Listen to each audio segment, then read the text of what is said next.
이 시간 받을 하나님의 말씀 우리 같이 한번 보겠습니다. 이번 달 3월 달에 암송 구절이기도 합니다. 마태복음 20장 28절 한 절의 말씀입니다. 우리 같이 한번 읽던가 외우던가 해보겠습니다.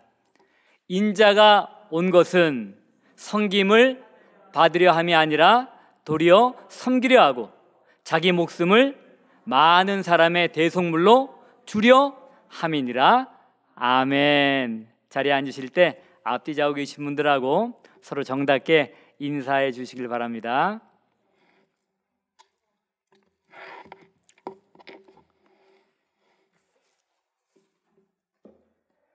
다음에 말을 한 사람이 누구인지 맞춰보시기 바랍니다. 맞추시면은 상품이 있습니다.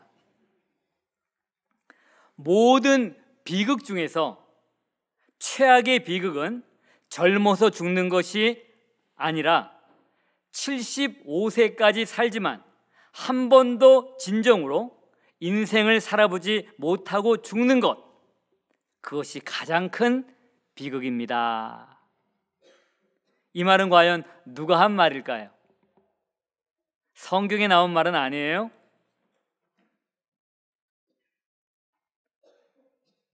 미국 사람입니다. 이미 돌아가신 분이십니다. 그리고 매년 이분을 기념합니다. 예, 어디서 나왔는데 이분은 마틴 루터 킹 목사님이십니다.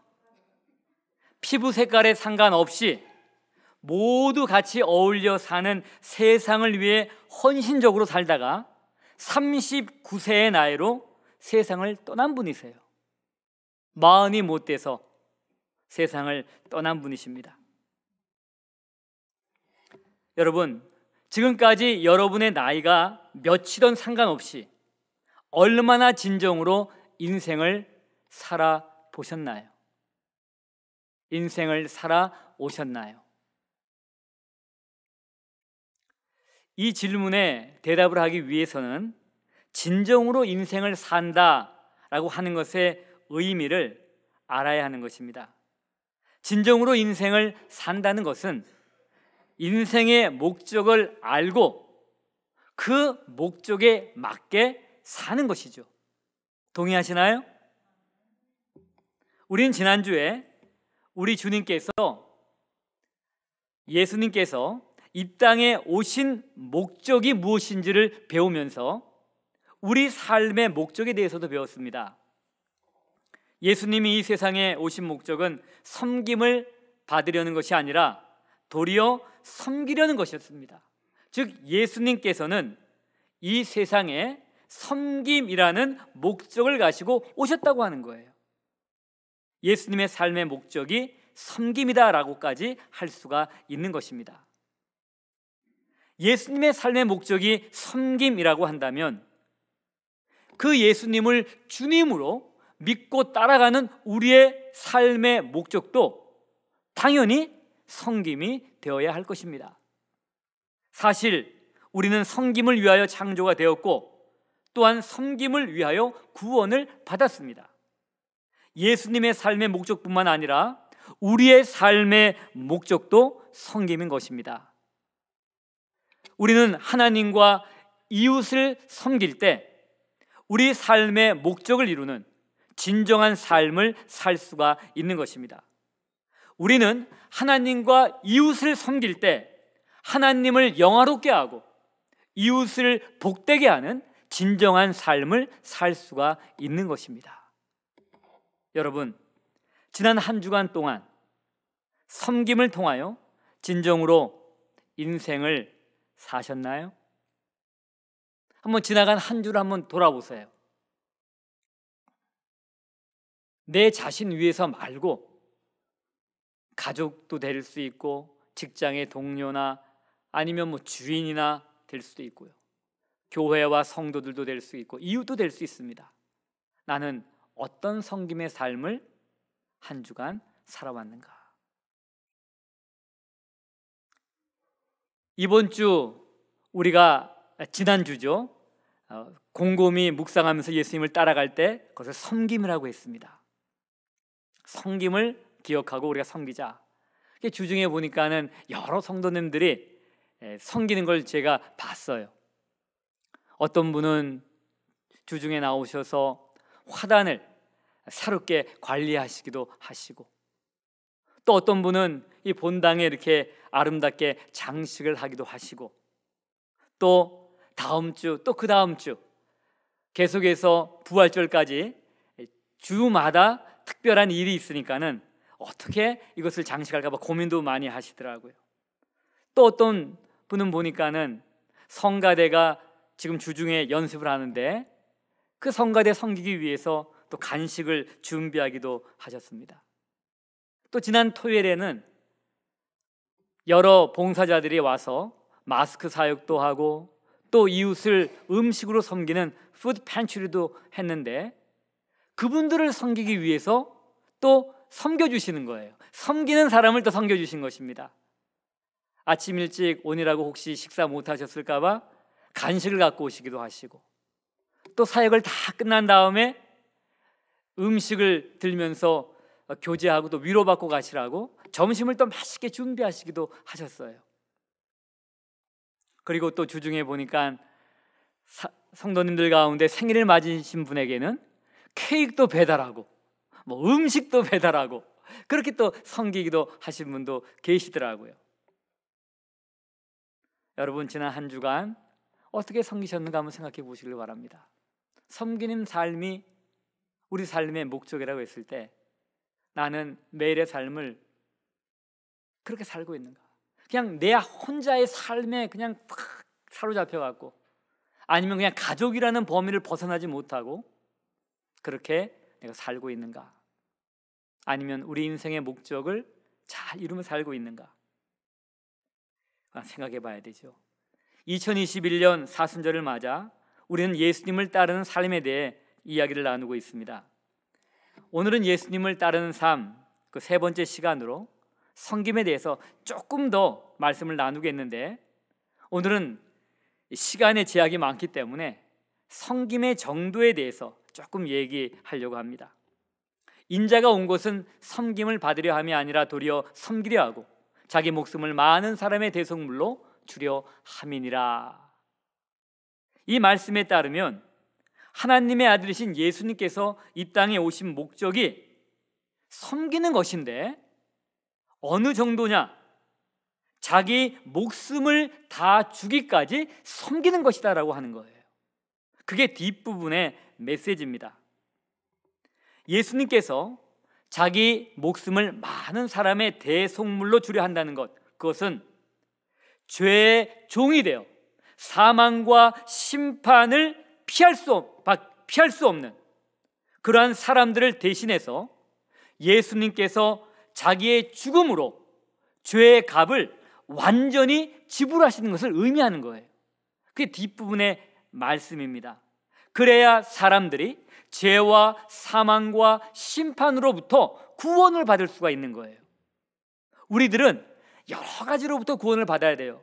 경제적인 어려움에서도, 육체의 질병에서도, 다양한 삶의 인간적으로 꼬인 관계에 꼬인 문제로부터 구원도 받아야 되지만 그 모든 것들은 죄에서 파생이 되는 거고, 더 들어가 보면 우리는 그로 말미암아 사망과 심판을 피할 수가 없는 거예요. 그래서 영원한 형벌 가운데 들어갈 수밖에 없기 때문에 거기에서 우리를 구원을 시키는 겁니다. 그 구원은 단지 우리 영혼만 구원하는 게 아니에요. 그것을 다 끄집어내서 구원을 하게 되면은 거기에는 우리의 마음도, 우리의 영혼도, 우리의 육체도 다 포함이 된다라고 하는 것입니다. 전인적인 구원이다라고 하는 것입니다. 대속물이라고 하는 말, 좀 어려운 말인데 이것은 고대 세계에서 노예나 포로를 자유롭게 하기 위해서 지불하는 몸값을 의미하는 거예요. 예수님이 그 몸값을 지불해 주기 위해 온 거예요. 왜요? 우리 가운데 몸값 지불할 사람이 없어요. 우리는 우리를 구원할 수가 전혀 없습니다. 왜요? 다 죄인으로서 죄의 값을 지불해야 되는 겁니다. 그래서 우리 외에 다른 곳에서 우리를 구원하신 구원자가 올 수밖에 없는 거예요. 이게 타종교와 기독교의 가장 큰 차이죠. 물론 기독교를 같은 종교에 분류해 한다는 것, 이건 말이 안 되는데 종교가 아니라 생명이죠. 그래서 예수님이 그 목적으로 오셨다. 오늘 말씀은 예수님의 삶의 목적이 무엇인지를 가장 잘 요약한 구절 가운데 하나예요. 그래서 여러분이 이 한 구절을 딱 잡고 있으면, 이것만 이렇게 쭉 드러내면 마치 그 고구마 줄기에 고구마가 주렁주렁 따라 나오듯이 그냥 기독교의 여러 가지 진리들이 쭉 딸려 나오는 겁니다. 그러니까 여러분이 지금 계속 마태복음을 보고 있는데 한 절 한 절 그걸 기억하세요. 지난달에 외웠던 구절도 기억하시고 이번 달에 외우는 이 구절도 기억하셔야 됩니다. 예수님의 섬김, 그것은 보통으로 여사로 섬기는 게 아니에요. 자기 목숨을 다해서 죽기까지 섬기는 죽도록 섬김이었다라고 하는 것입니다. 여러분, 성자 하나님이신 예수님께서 우리같이 교만하고 우리같이 고집스럽고 우리같이 더러운 피조물을 위해 죽도록 섬기셨다고 한다면 우리는 예수님을 어느 정도로 섬겨야 할까요? 당연히 죽도록 섬겨야죠. 생명은 생명으로 할 수밖에 없는 거 아니겠어요? 여러분, 죽도록 섬겨야 한다라고 하니까 목사님 그 말씀을 너무 과하게 적용하신 거 아닌가요? 어떻게 그렇게 할 수가 있나요? 근데 여러분, 따지고 보면 우리가 예수님을 죽도록 섬긴다고 해서 결코 너무 과한 게 아니에요. 그리고 결코 공평한 것도 아닙니다. 뭐 생명과 생명, 제가 그 얘기를 했는데 이 비교 대상이 안 돼요. 창조주요 구원자이신 성자 하나님께서 우리를 죽도록 섬긴 거하고 그저 피조물인 사람이 하나님을 죽도록 섬기는 거하고 그게 어떻게 비교가 되겠어요? 그런데 안타까운 현실은 감히 비교할 수 없음에도 불구하고 우리는 중륜 신용을 하면서 섬기는 것조차도 못하고 있다고 하는 것입니다. 조금 섬기다가 누가 안 알아주면 시험 들고, 조금 섬기다가 뭐 자기 원하는 대로 기도 응답이 안 된다 하면 내가 이러려고 하나님 섬겼나, 원망하고 불평하고. 오늘 우리 자신을 이 본문 말씀에 비춰보면 참 너무나 우리는 안타까운 삶을 살고 있다라고 고백할 수밖에 없죠. 여러분, 성경에 이런 말씀이 있는데 혹시 기억하시나요? 내가 죽도록 충성하라, 그리하면 내가 생명의 관을 내게 주리라. 요한계시록 2장 10절의 말씀입니다. 이것은 큰 환난과 박해를 앞두고 있는 그 소아시아 지역, 지금의 터키 지역입니다. 거기에 있는 서머나 교회 교인들을 향해서 어떤 환난이나 어떤 박해가 와도 신앙을 포기하지 말고 예수님께 죽도록 충성하라고 주신 예수님의 말씀이에요.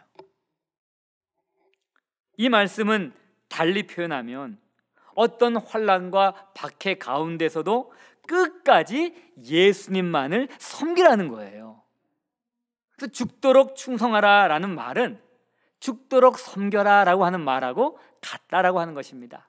열심히 주님 섬기다가 죽어야 한다면 죽으라는 얘기예요. 주님도 그렇게 하셨다는 얘기죠. 그리고 그 이후에 놀라운 면류관이 우리에게 예비되어 있다. 그리고 영원한 삶, 이 땅 7, 80년, 8, 90년 뭐 이런저런 일 겪으며 살다, 그 주님이 죽었다라고 할 수 있는데, 근데 그거와는 비교할 수 없는 마치 점과 같은 우리 인생이라면 영원히 펼쳐져 있는 그 세계에서 예수님이 준비하신 그 생명의 면류관을 우리가 받고, 그리고 하나님의 영원한 생명의 능력을 매일매일 힘으면서 그 날이 무슨 날인지 상상도 할 수 없는 그 날들을 영원히 하나님과 함께 살아간다라고 하는 거예요. 영생이라고 하는 것은 우리 생명이 그냥 길게만 가는 거 아니에요. 긴데 지겨우면 어떻게 합니까? 하나님의 그 무한하신 능력을 매일매일 힘입어 그 능력으로 살아간다는 것, 뭐 상상이 안 되죠. 그런 삶을 우리에게 예비해 놓으셨다고 하는 거예요. 비교가 안 되는 거죠. 그러니까 우리가 이 땅에서 주님을 섬겨서 목숨을 다 드렸다고 해도요, 우리 믿음의 선배 가운데 주님을 죽도록 섬기신 분이 계세요. 바로 사도 바울입니다. 그는 자신의 마음을 이렇게 표현했어요. 사도행전 2장 24절입니다. 내가 달려갈 길과 주 예수께 받은 사명, 곧 하나님의 은혜의 복음을 증언하는 일을 마치려 하면은 나의 생명조차 조금도 귀한 것으로 여기지 아니하노라. 정말 사도 바울 같은 고백이죠. 야, 나도 이런 고백하면 좋겠다라고 하는데, 이 고백은 우리 교회에서 후원하는 고광철 선교사님이 가장 좋아하는 고백이세요. 그리고 고광철 선교사님은 그 위험한 수술을 마치고 나올 때인가요? 그 수술, 암 판정을 받고 세브란스 병원을 나오실 때 바로 이 음성을 예수님으로부터 바로 들으셨대요. 이 말씀을요. 병원을 나오시면서. 그래서 그렇게 좋아하시는 말씀이더라고요. 사도 바울은 후에 로마에서 당당히 순교의 잔을 마셨습니다. 그는 주님과 주님의 몸된 교회를 죽도록 섬겼습니다. 우리 믿음의 선배 가운데 한국 사람으로서 주님을 죽도록 섬기신 분이 계세요. 정말 죽도록 그분 충성하신 분이시죠. 연세 드신 분들은 많이 들어보셨을 거예요. 그분은 한국의 슈바이처라고 알려주신 분이에요. 살아있는 작은 예수라고 불렸던 분입니다. 살아 계셨을 때는. 바로 장기려 박사님이십니다. 의사로서 그분은 주님을 그리고 이웃을 한평생 동안 마음을 다해 섬겼던 분이셨습니다. 그는 북한에서 의사로 활동하다가 결혼도 다 하셨는데 아마 단신은 월남을 하신 것 같아요. 남쪽으로 내려온 후에 1951년 5월부터 부산에 창고를 빌려서 간이병원을 설립하신 분이세요. 그리고 그는 피난민들과 전쟁에서 부상당한 사람들을 무료로 돕기 시작했습니다. 그래서 이 병원이 나중에 복음병원이라는 것이 됐고요. 그리고 후에는 고신의료원이 된 것입니다. 그는 1969년부터 8,000여 명의 간질 환자들을 무료로 돌봤다고 해요. 그리고 치료비가 없어 고민하는 환자들이 있으면 밤에 병원 뒷문을 탁 열어줘갖고 환자들이 그냥 도망갈 수 있게 하셨대요. 이분은 평생 무소유의 삶을 사셨다고 합니다. 다 주신 거예요. 주위에 있는 사람들이 박사님 이젠 재혼하시죠. 북에 가족을 두고 온 분이시니까 이제 여기서 새롭게 출발하는 게 낫지 않겠냐 했을 때 참 놀라운 말씀을 이분 하셨다 그러더라고요. 내가 결혼 서약 할 때 죽음이 우리를 갈라놓을 때까지 우리는 함께 할 것이다 했다. 그래서 이 생에서는 이걸로 끝이다. 참 기가 막힌 분이신 것 같아요. 여러분, 우리의 주님 되신 예수님께서는 우리를 섬기시되 죽도록 섬기셨어요. 또한 우리의 믿음의 선배들 가운데 많은 분이 주님과 주님의 교회와 이웃을 정말 죽도록 섬기셨습니다. 우리도 우리 주님과 믿음의 선배들의 모범을 따라 주님과 주님의 교회와 이웃을 위해 죽도록 섬기는 것이 마땅한 것입니다. 성경은 이렇게 말씀하고 있어요. 요한일서 3장 16절. 그가 우리를 위하여 목숨을 버리셨으니 우리가 이로써 사랑을 알고 우리도 형제를 위하여 목숨을 버리는 것이 마땅하니라. 여러분, 제가 죽도록 섬겨야 됩니다 하니까 정말 그게 말이 되나? 무슨 목사님 쭉 설명하니까 이해는 되는 것 같은데 성경에 분명하게 그렇게 살라고 하는 구절이 있나요? 예, 이 구절이잖아요. 예수님이 우리 위해 목숨 버리셨으니 우리가 이로써 사랑을 알고 우리도 형제를 위하여 목숨을 버리는 것이 마땅하니라. 참 이거 기가 막힌 구절이죠. 아니, 예수를 믿는다는 게 여기까지 가야 되는가? 저는 전혀 몰랐어요. 제가 처음에 동기 예수 믿고 시작한 거는 그냥 나 하나 잘 되는 거였죠. 이 땅에서 복 받고 사는 거, 나쁜 짓 하지 않고 하나님 뜻 가운데 살되 그냥 내가 복 받고 사는 거 생각했죠. 그리고 여유 있으면 딴 사람 돕는 거 정도죠. 잘 되게 해달라고, 앞길 열어달라고 기도하고, 또 하나님 영광을 위해 살게 해달라고 기도하고 했지만 이렇게까지 나가야 되는 건 줄은 저는 몰랐어요. 여러분, 저에게도 하는 질문인데요, 죽도록 섬기는 삶을 살 준비가 되셨나요?